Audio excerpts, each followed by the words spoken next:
Hello, thank you for joining me again. Welcome back.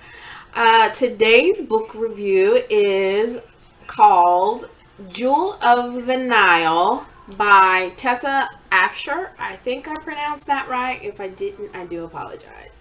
And that is the cover of the book. And the cover of the book really caught my attention and made me want to pick it up. So, let's go ahead and get into this. The main character is Chariline. Now, I'm horrible with names if you have not figured that out. So, I don't know if that's the way it was intended to be pronounced, but that is how I pronounced it throughout the reading of this book. So, Chariline has been told very little about her parents. She was told her mother died after giving birth to her, and her father was also dead. She knew her family, her grandfather, her grandmother, the aunt that raised her, but she did not know very much about her parents. And the grandfather especially seemed to not approve of whomever her father was. He didn't approve of the father and mother's relationship and pretty much refused to even mention them. Her grandfather kind of seemed like he barely tolerated her existence, only allowing her to visit once a year for 15 days. Yeah. So, Chariline didn't get any details about her parents from her grandmother or the aunt that raised her.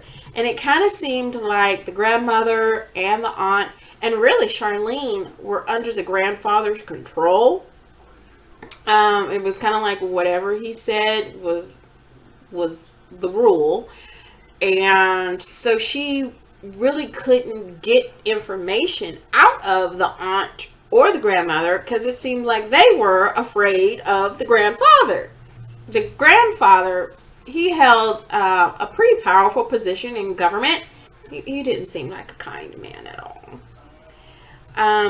You would think that visiting for 15 days once out of the year that Chariline would receive, a huge helping of love and affection from her grandparents, but in the book she really didn't. It was kind of like, I don't even know why the visits occurred other than to say, oh, I've seen my grandchild this year. I mean, it really wasn't exactly the most happiest of times for Chariline. While on a once a year visit to her grandparents, she overheard a conversation. This conversation contained information about Charline's father not being dead after all. This catapulted Chariline to devise a plan to find out who her father was or is. Chariline had a longtime friend, also in a position of government, that she called upon to assist her in the quest to find out who her father was. Chariline was pretty much stonewalled, for lack of a better word. I mean, the person said they were going to help, acting like they were going to help, but it kind of seemed like they were dragging their feet with helping. And obviously, they were not helping fast enough for Chariline. So, she decided to find her way to her mother's friend, whom she believed would be able to give the name of her father. Chariline came across the name of her mother's friend while going through architectural documents made by her mother, which the grandmother finally gave her. So I guess the grandmother inadvertently helped by giving Chariline a chest of documents made by her mother, which contained letters between the mother and her friend. So, with that information in hand, Chariline took herself on a journey to go find her mother's friend. And she took some huge risks on this journey. Now, this book is in a time period where women didn't travel alone. I don't want to say biblical times, but I mean it was back in history times, okay? So her setting out on her own was a huge risk in itself. And it kind of made you think either she's courageous or she's stupid. She does encounter some dangerous people that would rather have the identity of her father kept secret, even if that means killing her. She also meets some amazing people that assist her and keep her safe. And during this journey, Chariline stumbled upon a plan for the queen to be killed. I will let you find out what twists and turns happen in the story. I wasn't able to put the book down. I wanted to know. I mean, the author kept your attention with the action and the web of mystery, but there was some budding love intertwined into the story. Not just the familiar kind either.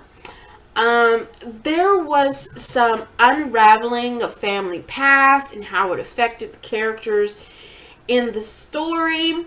There was a religious aspect to the story. I absolutely loved the book. The religious aspect of the book, it sounded like parts of the story were biblical. I think the story was an expanded, imaginational tale that may have derived from a biblical point. No, I didn't do any research to find out what was a true depiction of biblical information and what wasn't. I just thought that the author intertwined some biblical, religion, spiritual aspects to this story that made it, I want to say, almost poetic, almost a different level of intimate, romantic. There were some beautifully crafted scenes that were very touching. Now you'll have to read the book to come to your own conclusions on if the author had sound biblically based information or details or not. I'm really not trying to debate that. It was a good read. I loved it. I really was not trying to research any of that to either confirm or dispute. It was artistically crafted in this book that whether it is or isn't is a moot point, in my opinion, because it brought such a level of thought, a level of care, that it was still respectful of biblical and religious and spiritual entities, and it was done tastefully. So whether or not it's, actual factual, to me, moot point. But some of you may care, so there's your warning, your FYI. I love the poem Angel Scars that's in this book. Oh my goodness. I mean, it was just one of those like, romantic moments. I mean, in the midst of this dangerous journey, there were moments that made you just feel like, oh my goodness, so romantic. I loved the slow burn culmination of Charlene's love in this book. This was an intricately and delicately woven story. Okay. So, I mean, it's going to make you say, oh, it's going to make you say, oops, watch out. But it was so well done. I have to give kudos to the author. I absolutely loved this story. Okay. Yeah. So you'll have to read the book to find out who Charlene's father is and why this information was kept from her. You will have to read the book to find out if the plan to assassinate the queen prevailed or not. And you will have to read the book to see how this great story unfolds for yourself. I think if you are a religious person, you will definitely enjoy this book. If you're not a religious person, you will definitely enjoy this book. There are discussion questions in the back of the book, so I kind of recommend looking those over. Sometimes those can prompt deeper conversation. Sometimes you can kind of gather what the author wanted you to get out of the book, but you'll have to check it out and find out for yourself.